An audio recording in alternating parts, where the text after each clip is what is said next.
Hello. The idea of a survey of the whole of England and Wales, properly surveyed, accurately measured and in a consistent format, emerged in the mid-16th century. The man chosen for the task was Christopher Saxton, dubbed the father of English map-making by later historians. Saxton was born around 1543 to a yeoman family in Yorkshire and learned his cartographic skills as an assistant to John Rudd, the vicar of Dewsbury. Rudd, who was a cartographer as well as a clergyman, was given leave from the church in 1561 to survey the country. Saxton was recorded as his apprentice in 1570 and may well have worked with Rudd from the start. Some maps were produced. This is Rudd's Isle of Wight, but the survey seems to have been incomplete. Christopher Saxton was then commissioned, ostensibly by Thomas Seckford, a private patron, to conduct a survey of all English and Welsh counties. Seckford was a wealthy lawyer who held various official posts at the court of Elizabeth I. Both the Queen and her chief minister, William Cecil Lord Burghley, took a keen interest in the project, and Cecil was probably the chief mover behind the surveys of both Rudd and Saxton, but went to great lengths to keep in the background so that the exercise could plausibly be presented as a private enterprise. If it was seen to be inspired by the Crown, the concern was that the landowning gentry might think it was a check on their assets for tax purposes and refuse access to their estates. What was the intention?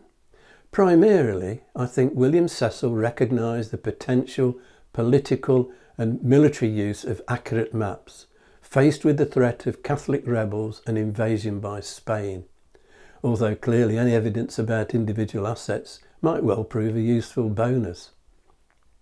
Saxton had a pass authorising entry into every church tower in every parish, perfect for surveying the adjacent landscape.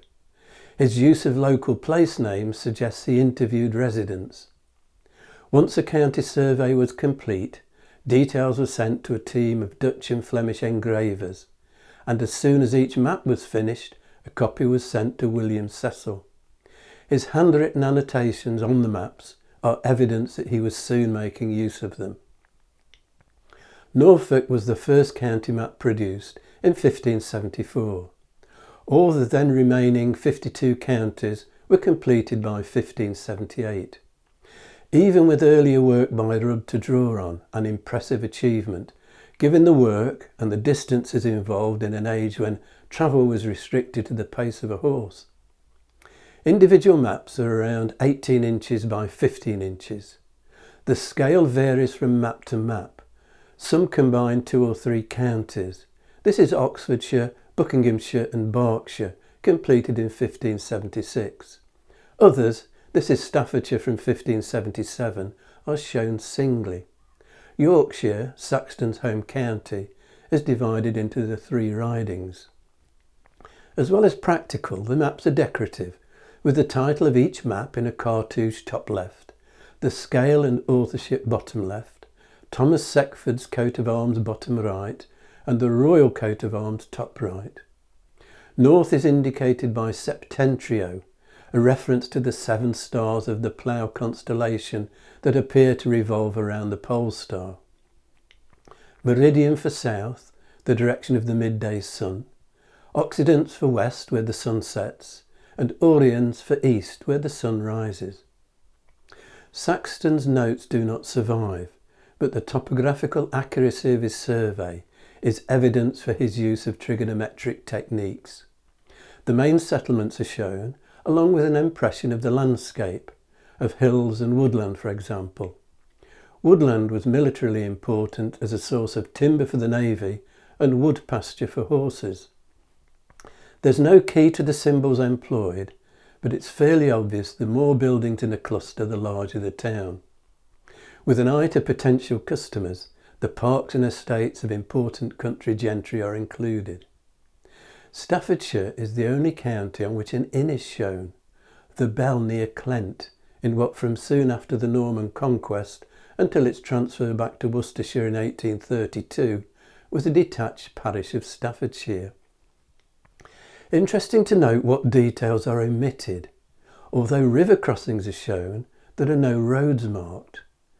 Might this be to confuse an enemy should the maps fall into the wrong hands? The maps were combined in an atlas published in 1579. Royal interest is confirmed by Queen Elizabeth's agreement to her appearance on the frontispiece and her grant to Saxton of a 10-year sole licence to market the atlas, a form of early copyright, allowing him the opportunity to profit from his work. When the licence expired, wider interest in the maps was soon evident. Many copies appeared in a variety of formats. In 1590, William Bowes marketed a novelty pack of playing cards with outlined thumbnail reproductions showing major towns identified by their initials. Saxton's survey was continually copied, adapted, added to and reissued over the next 2 centuries. I shall look at some of the more significant results next time. If you've enjoyed this video, hit the like and subscribe buttons and click on the notification bell to be informed when the next video is available, or you can subscribe by clicking on the rose window over my shoulder.